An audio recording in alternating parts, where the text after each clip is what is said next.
So let's talk about identifying your skills and why this is so important. When I, like everyone else, started my job search early in my career, I applied for jobs that I was interested in and jobs I thought I could do. It didn't take me long to realize that employers didn't know what I knew about myself, and I needed to market those skill sets, those interests. And that is more difficult than it might sound. And the reason for that is we make a lot of assumptions about our skill sets. We may not even define our own skill sets. So today's presentation is hopefully going to give you some ideas on how to understand the importance, first of all, of knowing your skills, how to identify those skills, and we'll give you some tools to do that, and then to be able to figure out how your skills transfer to other people's needs. In most cases, when you're looking for work, it's because the type of work you're currently doing isn't available to you. And that exact job may not be available at a competitor. So you might have to think about, changing your career a little bit. And I don't mean going back to school for 4 years or 2 years or doing something completely different. I mean adapting how you market yourself to a different audience. Sometimes that does require some reskilling, and we'll give you some ideas on that also. But in many cases, we can leverage what we already know and what we do well, define it in slightly different terms. We never lie, but we can define it in the terms that are relevant to the employer that we are marketing ourselves to. And that takes a little practice. Job seeking is a skill in and of itself that in many cases has very little to do with the work we do on a daily basis. So you have to think of this as something you need to improve on or think about in a very active way, and think about, what do I need to do to make myself marketable to that next employer? Because you're not going to be able to show your skills in most cases. In most cases, you're going to talk about your skills, and that's why it's important to go through this process. So the first thing, I'm not going to ask you to answer this particular question, but I will ask you to answer some of the questions. And when I do that, I'll have you use the chat feature, which many of you are already using. It's at the bottom right-hand side of your screen. It looks like a speech bubble. Please direct your questions to everyone, or you can do it privately to me, as either to Art or to all panelists. So first question that I'm just going to give you is, what is a skill? And a skill for the purposes of this presentation is anything you can do. Now, you may think it's silly for some of these things to talk about, and I'll give you an example. I'll give you a really silly example. So an example could be walk. And you might say, well, that is ridiculous. Why would everyone can walk? Well, hook. The ability to do something well, thank you. The idea of why walking could be a skill set is not everyone likes to be on their feet all day. In fact, most people don't. Some people can't, but some people truly enjoy walking. And I have worked with employers that's a big part of the job. You have to be on your feet all day, and you have to walk miles per day because it's a long warehouse or it's a long facility. So if that is something the employer has mentioned in their job description, you may dismiss it thinking, well, that's silly. Why would I talk about how well I walk? I know it seems silly, but not everyone can or will do that.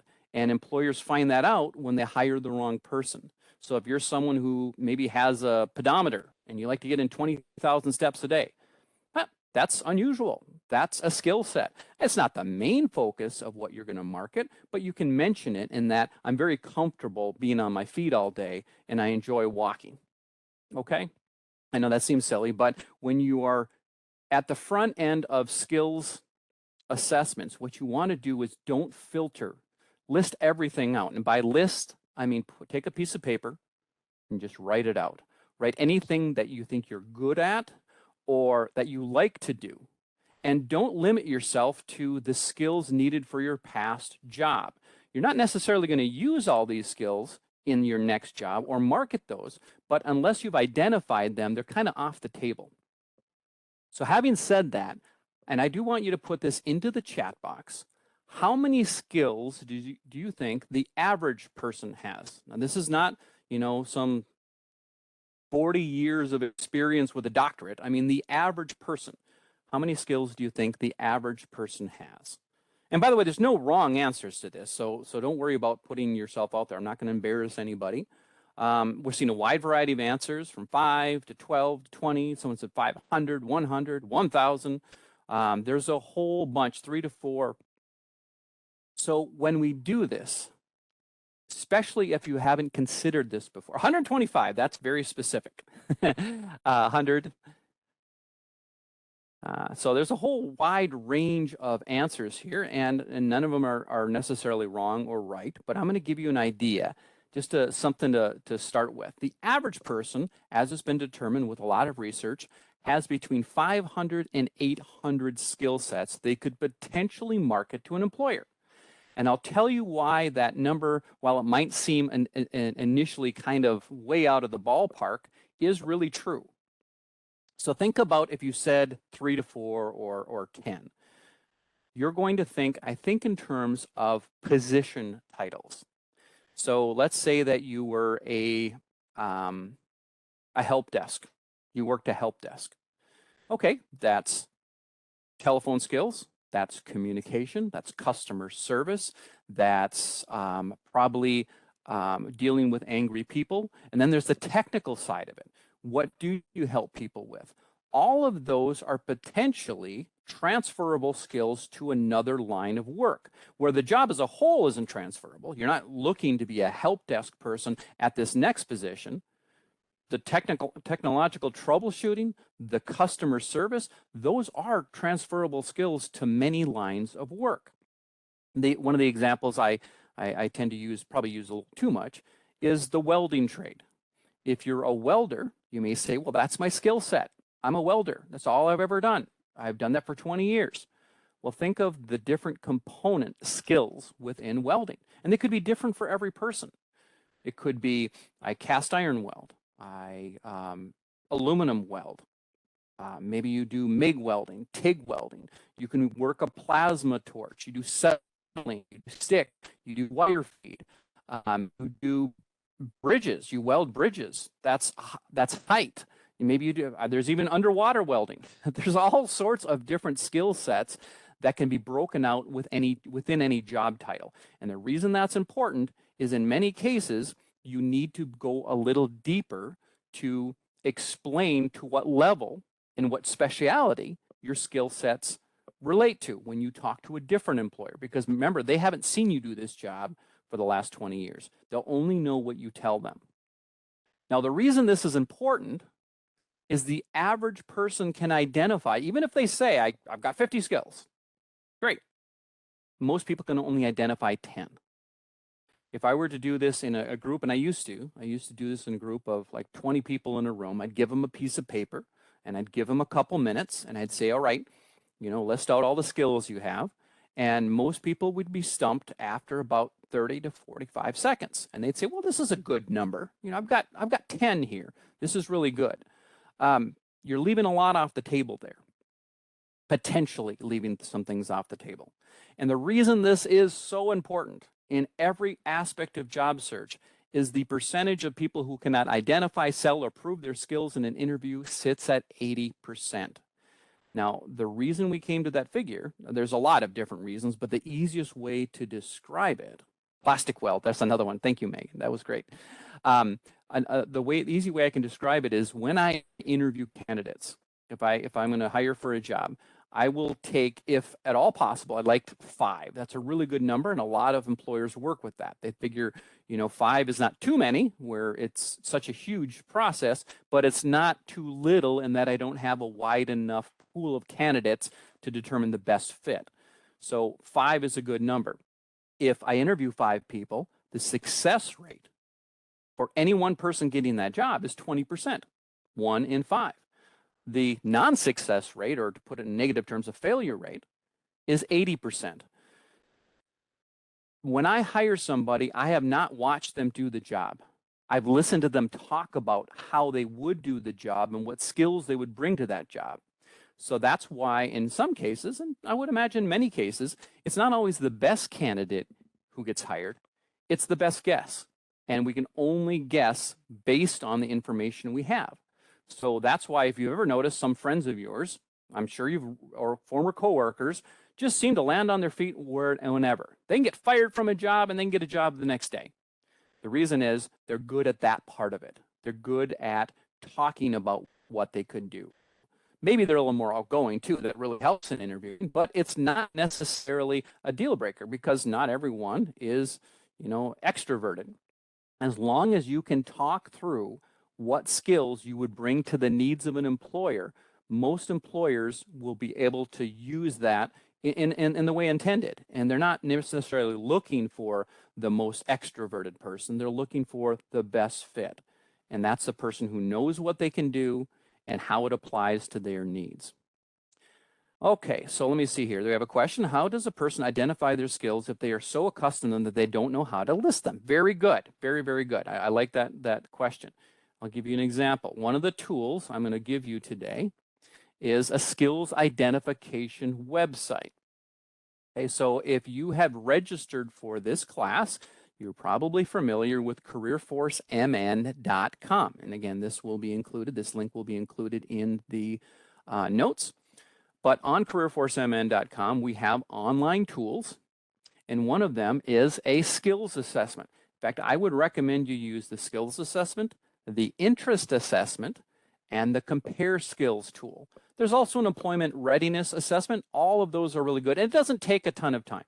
Maybe do one a day. In fact, I recommend doing them a couple times because the first time you do it, you may answer in a way that doesn't help because you don't understand the process. So I like taking assessments twice to make sure that I'm understanding how to use them. But on the skills assessment, what it'll do is it'll ask you a series of questions. It actually asks you 40 questions. It'll only take you maybe 5 minutes to do this. And it'll say, in these areas, where do you see yourself? And at the end of it, it'll give you kind of a report that'll say, well, here's the skills most usually assigned to people who answer this way. There's also some online tools, ONET. I'll give you that link, onet.org. And what that does is it gives you a classification. So it'll say, here's an identified trade. Say it's welding or say it's management. And then it'll give you the skills most commonly associated with that. Now it's your job to then take those skills and say, do I have those? Could I legitimately market that to an employer? And more importantly, what are some examples for that I could give? Here's another question. What about when you have an employer that doesn't care what your skill sets are and ignore them, and you are required to simply keep them happy versus, well, that would not be at interview. We're talking at interview. During the course of the job, that's a totally different situation. And in those cases, if you're looking for more opportunities, you are in an incredible situation right now. And no one wants to hear this when they're unemployed. I get that, but Minnesota has the lowest unemployment in the nation right now. I think it's at 1.8%. That does not mean there's employers clamoring to hire you for your skill sets and your line of work for the pay you want. But there are more opportunities than I've ever seen in 25 years of doing this. If you go to minnesotaworks.net, which is the state's job bank, again, links included, you'll see that there are about 10 times as many jobs posted to applicants looking for that work. So look for employers, do your research. There are a lot of websites out there that'll talk about company culture. Do your networking, find out where employees are valued. Talk to your friends. A lot of people I know would want to work for the right employer as opposed to a specific job. And the reason is they want to be in a place where they're valued. So they look at places where there's low turnover. And traditionally, those are the hardest jobs to find, of course, because they don't post jobs. But because everybody seems to be hiring right now, and there's a lot of transfer within industries, there's opportunities like there've never been before. So look for those companies that maybe you haven't even heard of because they haven't posted jobs in the past. Go on LinkedIn if that's something you're interested in and find out, research companies, follow companies. I really believe that a proactive job search is extremely important. And by that, I mean research companies, find out where you would like to work, even if they don't have a job posted right now. Because now you can research those companies. Now you can follow them on social media. Now you can talk to people who have worked there. Employers don't necessarily want to post jobs if they don't have to. They'd rather get word of mouth. Some are required to because they have government contracts or whatever. But in many cases, I'll give you an example. My daughter just got a job and they never post the jobs. They always hire by word of mouth. And that way they're going to get people who are truly interested in the work. And there are job fairs all over the place. And one of the links I'll give you is to our what we call our Trumba calendar that has a listing of networking events and career fairs throughout the state. It's really important when you're job seeking to use a multi-pronged approach. Certainly, look on Minnesota Works or Indeed or wherever, but also seek out career fairs. Also seek out networking opportunities. Networking is how most people find their work. Networking alone will not create a job necessarily, but it can give you an inside edge. It can give you an introduction. It can make you not a stranger to an employer when they bring you in for an interview. All right, so we develop skills through a wide variety of actions. The most important is work experience for employers, because employers see the transferable nature of skills through similar work experience, paid work experience. But not all of our skills are developed through work experience. And when we're first starting out, in many cases, it's education. Sometimes it's through volunteer work. Certainly could be through socializing with people, hobbies, and sports. So in many cases, of course, whenever you see one of these questions, the answer is all the above. But it is very important to highlight work experience. One of the mistakes I've seen people make is they feel best about their volunteer work. So they list volunteer work and all the volunteer work they've done. If that doesn't relate to the needs of the employer, really front end and make the most important thing they see the related work skills. Always think of your resume and your interview as having an audience, and the audience is the employer who has the job, who has needs to fill. So your resume is a specific marketing piece towards their needs, not necessarily things you are proud of and professional accomplishments that make you happy. That's fine. You can certainly have that as a master resume, but then hone it down to what relates to the needs of the employer. And they'll tell you what their needs are. Most employers are very good, better than they've ever been actually, at listing out what their needs are in a job posting. And how that's changed over the course of the last 20 years is the ability for them to have unlimited space in a job posting. In the past, and this is really dating myself, I used to look for work in the newspaper. In the newspaper, you have to pay per word when you put in a job posting. And so employers would qualify account, apply at this place. Well, that doesn't give us any information. So we just put on what we think is relevant. Today's job posting will list almost all the skills. In fact, it seems almost overwhelming the amount of skills they list that make a qualified accountant. They define the qualifications. It's our job now to specifically reply to that ask with what we've done similar that would meet those needs. This was a bit shocking to me the first time I heard it. And I remember when I heard it, and this is about 20 years ago, I was in a training session, and we were talking about what types of skills are most important to employers. And I thought, that's a silly question to ask because every employer needs different skills. And so a welder or an accountant wouldn't be looking for the same set of skills. So it's kind of silly to ask what are the most important types of skills. And then I heard about soft skills, and I understood why that is so important. Every job, they're going to require you to have some experience or some training or some education or some willingness. But for the most part, once they have established that you have that, they're going to have to train you into the job anyways. Every employer does things a little bit differently. There's very few industries in which you just jump from one employer to the next without training. They're going to have to train you in. So really what they're looking for is, will you fit in? Will you adapt? Will you learn on this job? So I'll give you a kind of a pro tip that I've been using for my last, 5-6 interviews that's worked very, very well for me. I always put in an example about how I've adapted to change. And this is really important because things change more rapidly than they ever have. Think about what happened in the pandemic. Or I would say the vast majority of workers, their jobs changed. They had to do things differently. And some people adapted to that, and some people resisted that.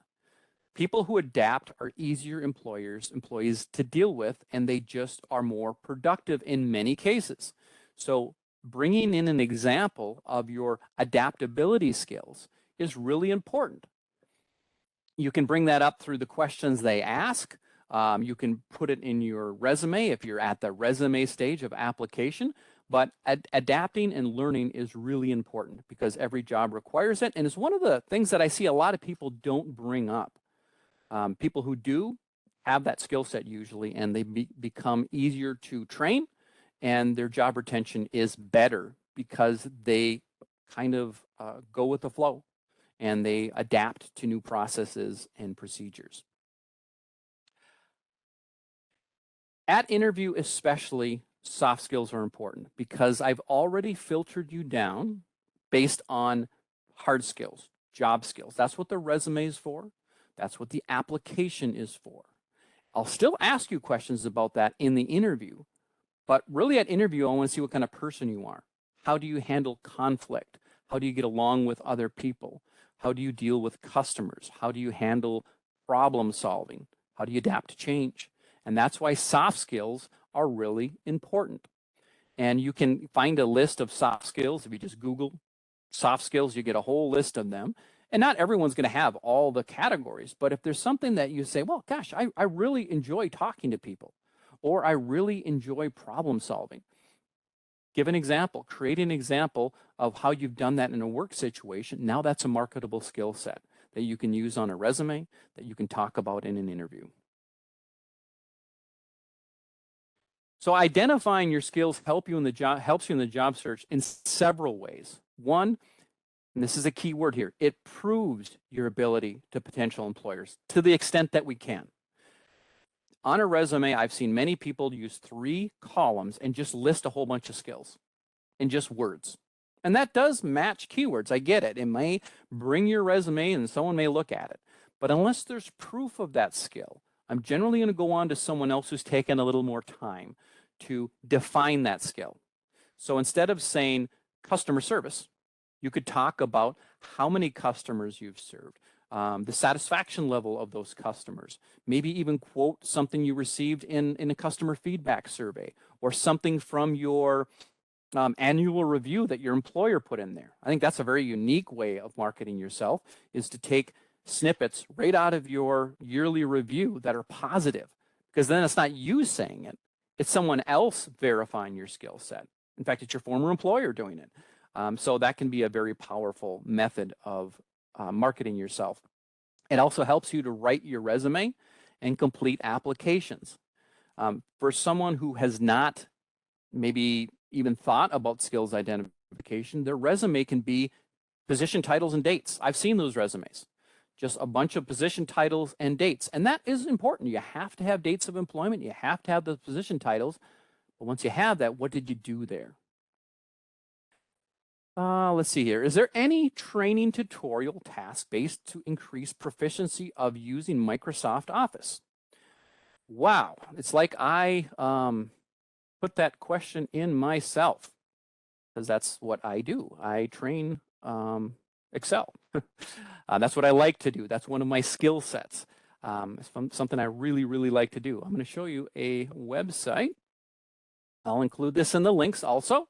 But there is a free tutorial, and this is how you overcome some skills gaps If you've identified something that you want to do, and you've identified some skills gaps, and by the way, the assessments I sent you or I talked about will identify skills gaps. It'll say, here's some other things you might need. If you've identified them, and maybe one of them is, a very popular one is maybe computer skills.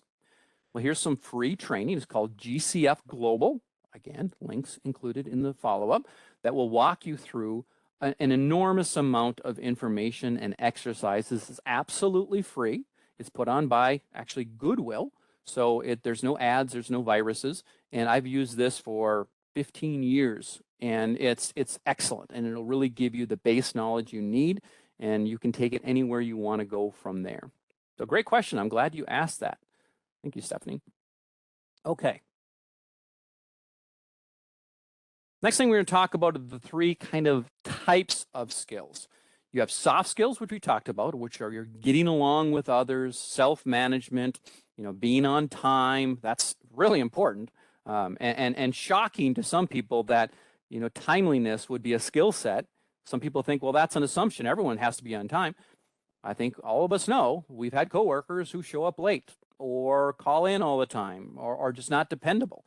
If you've been dependable throughout your career and make it a point to show up on work every day on time, unless you're sick or whatever, that is a huge skill set, and employers really value that. And that's a marketable skill set.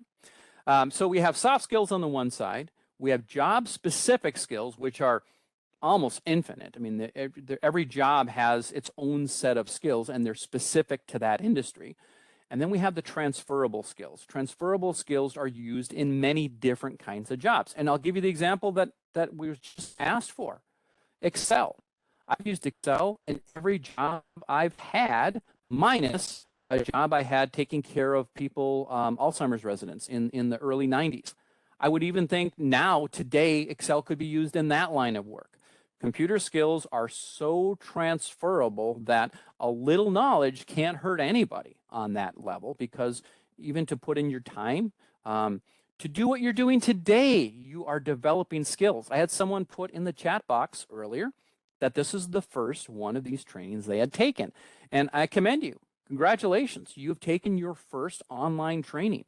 You have attempted to get onto a webinar. And if it's your first time and it didn't work out exactly as you hoped, troubleshoot it, learn from it, reach out for help, reach out to a career force representative and maybe do a mock interview one-on-one with your webcam on. That is a skill set I've been using for the last 3 years like I'd never used before. That's part of business right now, and that's a skill set that can be developed. Getting the right background, getting the right lighting, all of that can help you in interviews. It can help you in work. There's a lot of different things we can do that can transfer into many different types of jobs. So Bill Gates once said, "My people have the confidence of their convictions and they know their skills." The reason I think skills identification even has more value is that it can be a tipping point. At interview, everyone has the basic qualifications for the job. What can you add that can sweeten the pot, that can make them take you as the top candidate? It certainly has to be related to the job, but the more you know your skills, the more value you can add. I'll give you an example. This morning, I got a call from somebody who had new monitors. They finally got a multi-monitor setup. And for those of you who have multiple monitors, you never want to go back. It's game-changing in your productivity and the way you do work. And this person could not get them set up and had tried everything, had called help desks, had tried to troubleshoot themselves. I was able to get them set up because I've been using this kind of setup for a number of years. And that added value to our relationship. That's a skill set that people come to me for. And that's something I would market about myself. Technological troubleshooting. I can bring that to any employer, and that's going to be of value to any employer. Public speaking. Public speaking may not be a required skill set, but any employer is going to value someone who has experience in that. Maybe they could run a safety meeting. Maybe they could be at a job fair to be the public face for a day or two a month. There are skill sets that once we've identified them, we fit them in where we can see value for them. But unless we've identified them, it's really hard to do that on the spur of the moment. All right, so we've talked about the 3 different types of skills, the soft skills, the job skills, and the transferable skills. I'm hoping everyone has gotten a little bit of understanding of how important this is. And then we've talked at least basically about the tools to get you started in that skills identification process. So let's talk about applications. So have your information ready before you start, and I'll be sending you a personal data sheet that you can fill out that will allow you to have your position titles, your dates of employment, contact information, all the things you would need so that when you're filling out an application, you're not trying to look up that information. And this is, as everything I'm saying here is fairly important, because some applications require you to have them in by the end of the day.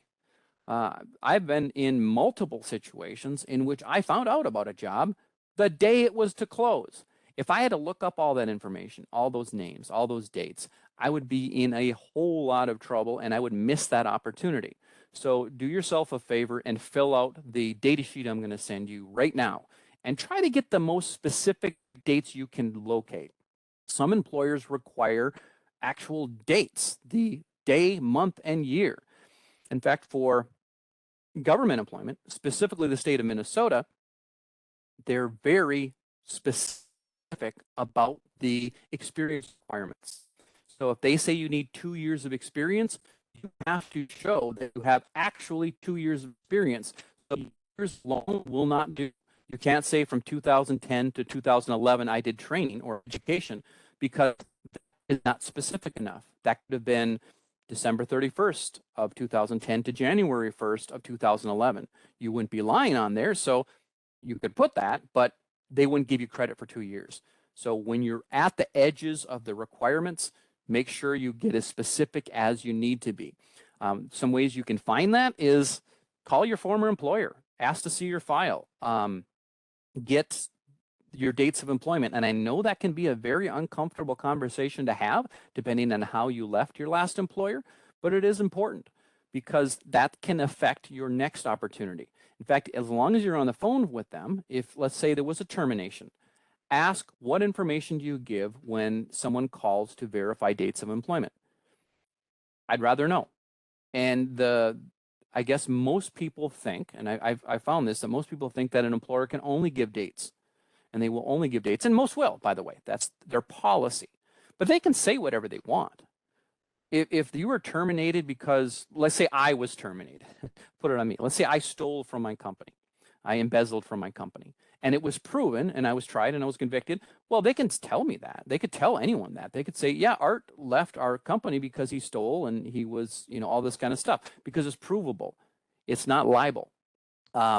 The reason most employers do not give that information is it's a disagreement. It's a you didn't fit in, or you were rude to customers, or whatever. They're not going to normally tell an employer that because it can't be proven.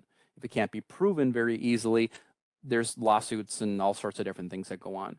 But don't assume an employer only gives dates of employment. Ask. And then they know you've asked. So when someone calls to verify dates of employment, they're probably just going to give those dates. On application, you want to be positive and honest. The trickiest question to answer on an application is, why did you leave your last job? Don't get into the gory details. If it was a bad situation and you were let go, fired, terminated, whatever, put involuntary separation on the application, but be prepared to explain that should they ask in an interview. Okay?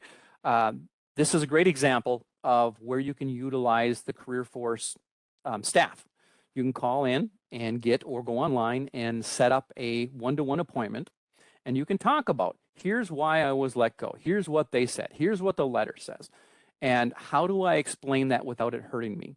Because if you try to justify why you were right and they were wrong, it normally doesn't go well in an interview, because then you're saying they were wrong and you were right. And I'm not saying that's not the case. That could absolutely be the case.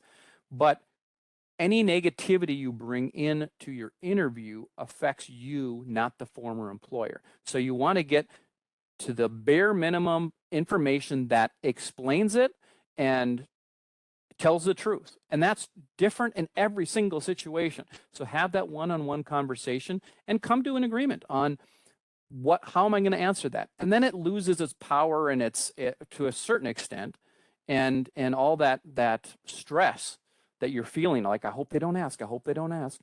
Many people come up with their answer on the spur of the moment because they haven't dealt with how they would answer.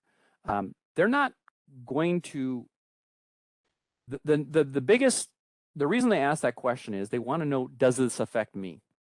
If it doesn't affect them, in many cases, they overlook it because they're here to hire you. They're not here not to hire you. They want to find a reason to hire you. So if you give them an example of, this is what happened, this is why I was let go, and here's why it's not an issue going forward. The number one reason for being let go from a position is attendance. If there was something happen in your life that caused you to miss a number of days and they let you go, but that's not an issue anymore, that's a very easy answer to give. The hard part is not placing blame on the former employer for why they couldn't accommodate you or for why they were unfair or whatever. And I get there are some really horrible things that happen in situations, but come to an agreement with yourself about how you're going to talk about that in an interview. On an application, involuntary separation as much as you need to go. Use the keywords of the job. Be aware, applications and resumes are seen by two different audiences in many cases. So they need to stand on their own. So they have a lot of the same information, and this frustrates many people, myself included. I don't like filling out applications, but I do realize it's part of the process. So I take the time to fill out an application, and I always fill it out piece by piece. I don't, unless they make me, I don't upload my resume into the application because it doesn't always fit. If you have to do that, go back and edit it line by line. Because sometimes your employment will be put in your education, sometimes your position title will come out as unidentified, and then your application's incomplete. So make sure you're reading through that application, making sure that you're doing your best, you're using it as a chance to sell your skills. And then follow the directions and make it complete. Most online applications will not even allow you to submit unless everything is completed. But if you're filling it out by hand, and that still does happen, don't leave anything blank. Put a not applicable if it doesn't apply, but don't leave anything blank because in the instructions it says complete this application. And it's a very easy filter for an employer to go through applications, and if there's anything blank, they can toss it out if they have enough applicants. And also be neat. And in filling out a hand application, having good copy, having that personal data record to copy from is going to be much easier to write it out neatly. That's one of the things I struggle with is my penmanship.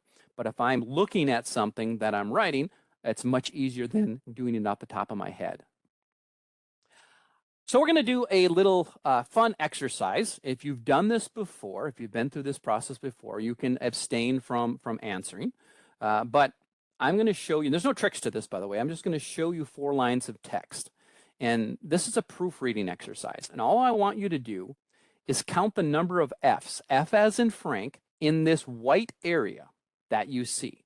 Just read it through once, count the number of F's you see, and put it into the chat box, please.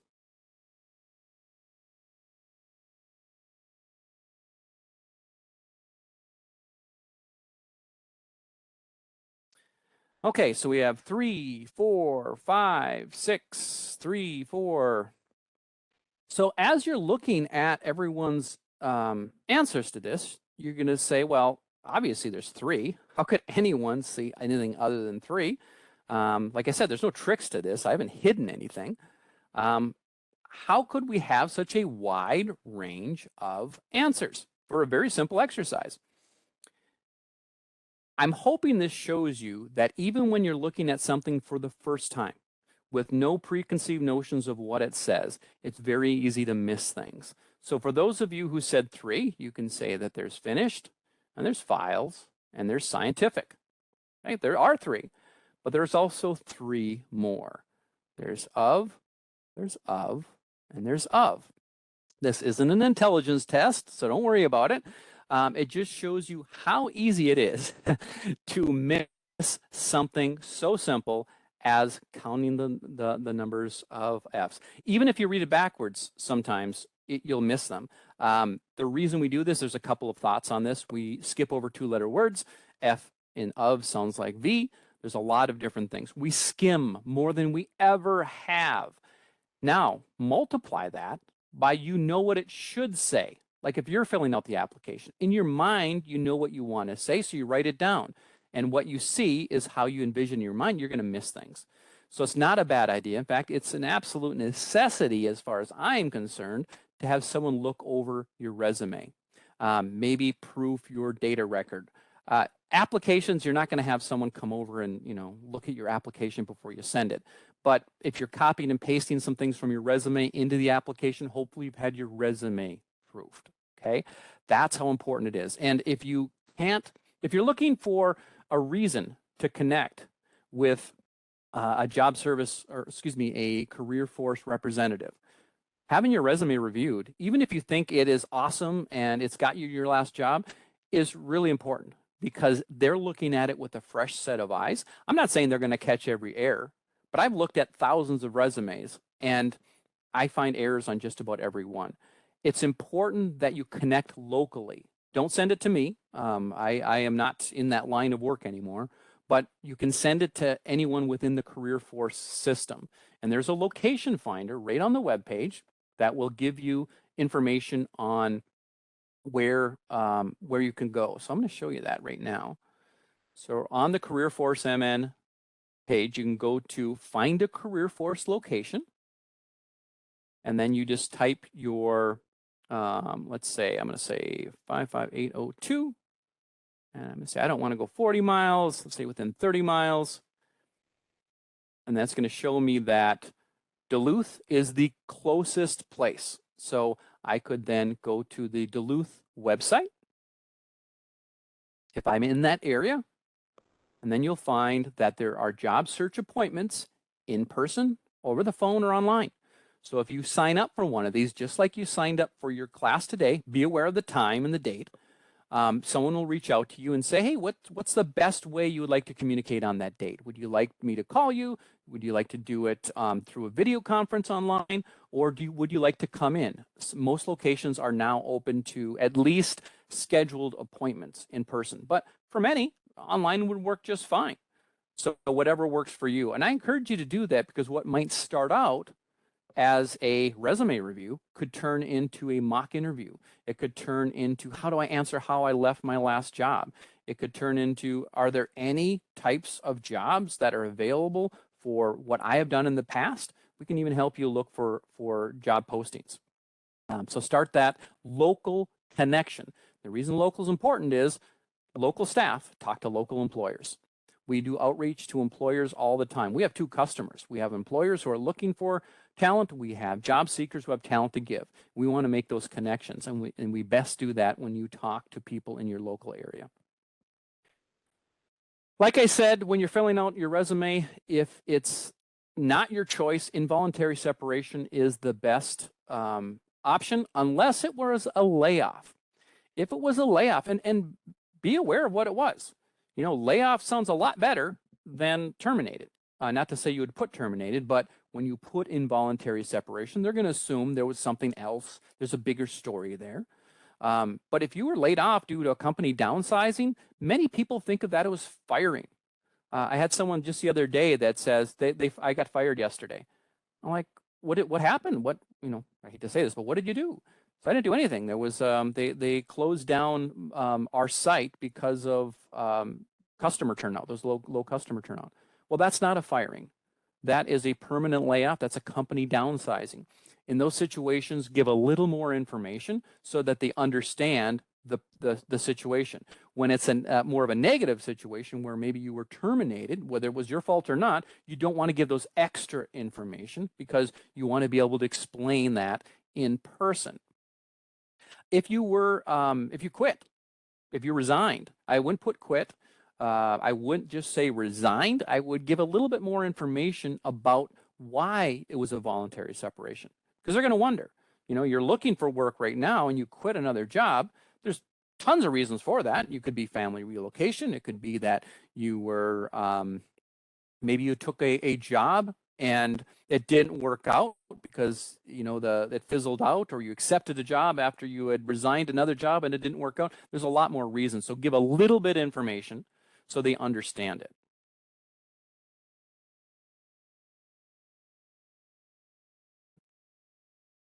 Yeah, and a reason could be, you know, another opportunity. It could be schooling. It could be all sorts of different things.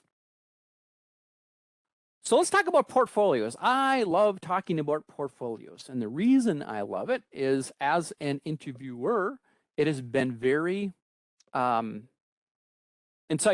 to me, on a whole bunch of different levels, to what kind of person I'm interviewing. Someone who gives me a portfolio is generally going to be a very organized job seeker. Organization is a transferable skill set to every single possible job you can imagine. There's not an employer in the world that doesn't want an organized employee. That is something that benefits that employee, it benefits that employer. It's also talks about that person's ability to market, to create documents, all sorts of different things. So what a portfolio is just in a manila folder. Some people do it online. I get it. You can do it digitally. But I really like the idea of having a portfolio to bring to an interview. This serves a couple of purposes. One, while you're sitting in the waiting room or reception room or whatever, and you're waiting to be interviewed because you arrived a little early, it gives you something to look at other than your phone. Again, you could have your portfolio on your phone, but if I come to get you for the interview and you're playing on your phone, I make certain assumptions on that, and they may not be true. If I see you looking at a manila folder and looking at documents, I'm going to assume this is a professional activity you're doing. Yes, and by the way, you are not tied to one specific, and this is just a private message someone had listed, you're not tied to one specific career force center. If there are multiple ones in your area and you communicate best with another location, the beauty of having online communications is that you don't have to travel to that one. I would still recommend getting as close to your area as a connection as possible. But some people work very well with certain counselors, and some want to try someone new. That is an option.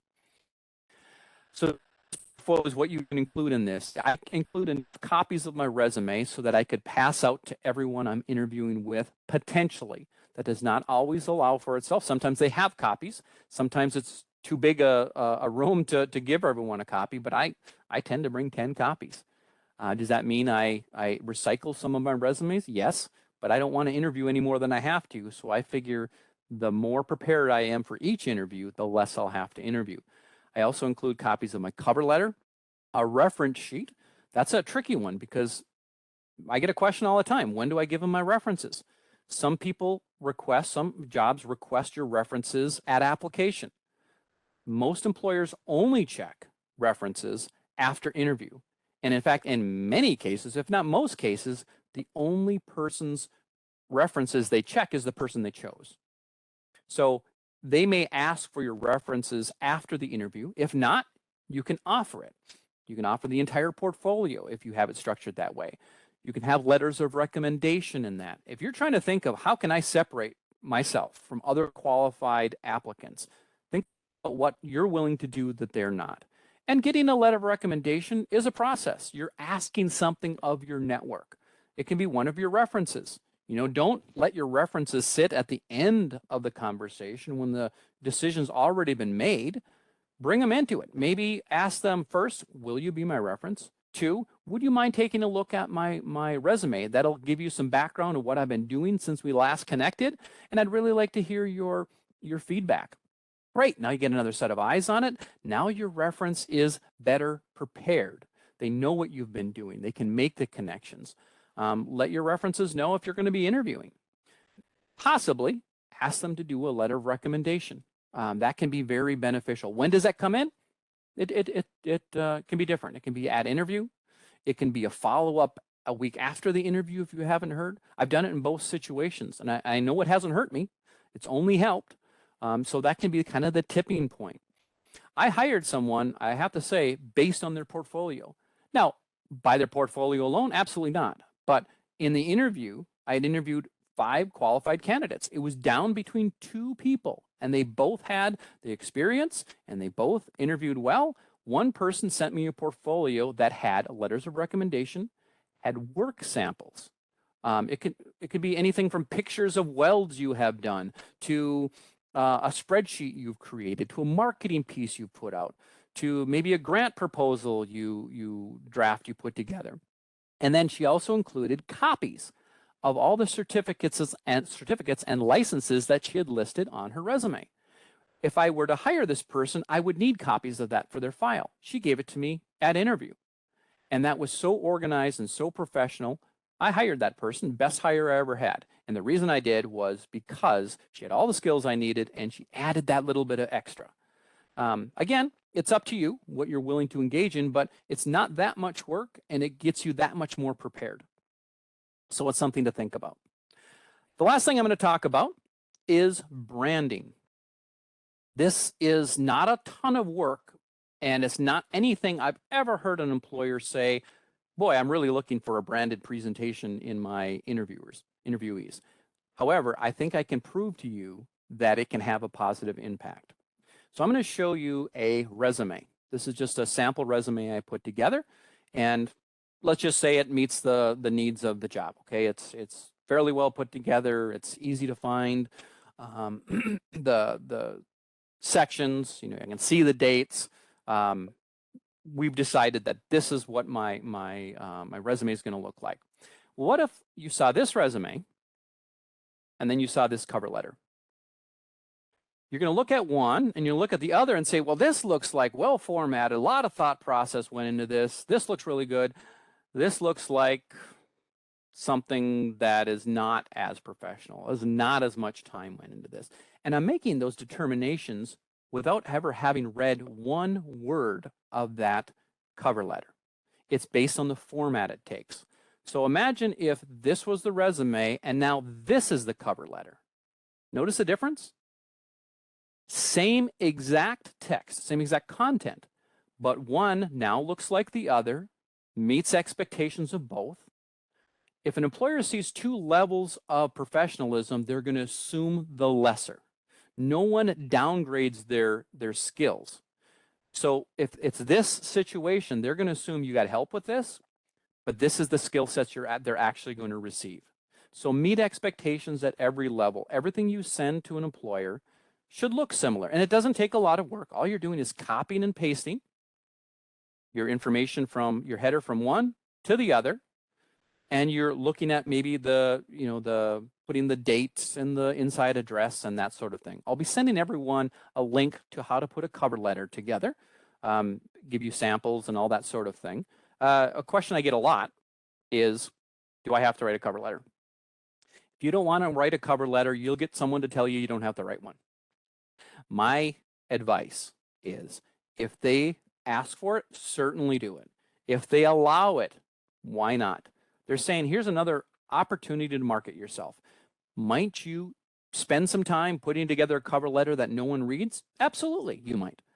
Might you put together a cover letter that separates you from the other applicants? That's also an option. So when I don't know, I'm going to do it. I'm going to use every opportunity they give me to show that I'm the candidate they want. And once you do one cover letter or a few, they become much easier. And it's just a process in which you change a few things, you change the inside address, you change the date. It's not a ton of work, and it can have an impact. So why not? All right, I'm just going to take a quick look at the chat box. Is it unprofessional to make your cover letter more creative, fun to view? Fun fonts and borders. I am going to say it is unprofessional in most cases.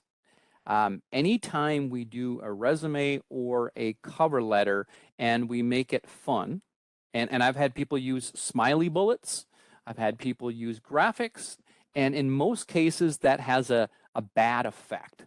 I'm not saying in all cases. Specific knowledge of an employer trumps everything I say. Nothing I've said is hard and fast. It's open to the interpretation of the intended audience. I know of employers in my area that wanted people to write their resume in crayon on the back of a placemat because they were looking for that creativity. That's one employer out of the hundreds that I know of.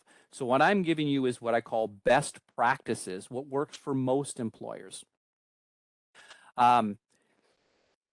Okay, and someone said it's your brand. Otherwise, you will end up in a job that won't respect your personality.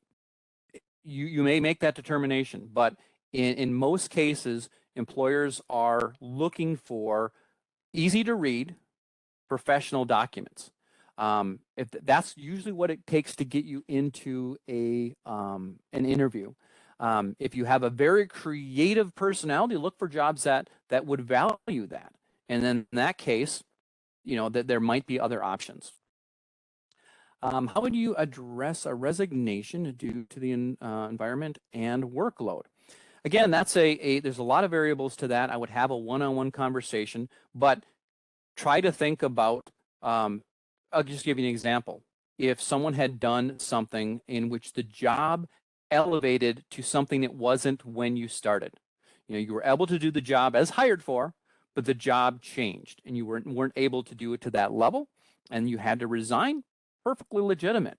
The key is don't place blame, even if there's blame to the employer. Just talk through it. And I had worked at a job that I really liked for about 5 years.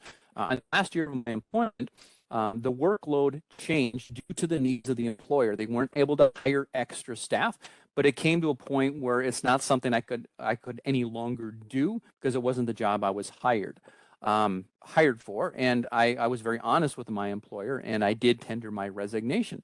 I'm very happy to take those 5 years of experience to this new job because I've thoroughly vetted your position and I can do the job very easily. I've done this type of work before, and I'm very excited to continue my career with your company. That would be an example of explaining the situation, giving details that explain it, but don't place blame and ends on, I can do this job. I've thoroughly researched this job. I can do the requirements of it.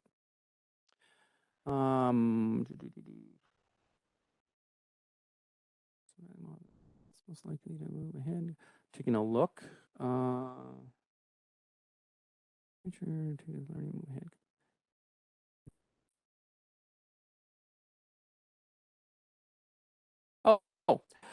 Yes, and I love that someone said, as a teacher, my former employer loved it to have that that extra. I know someone who did write a resume.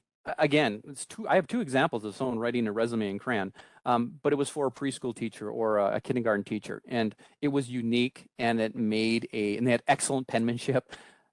I get it. There are stories out there like that, but in most cases, what we're trying to do is get an audience.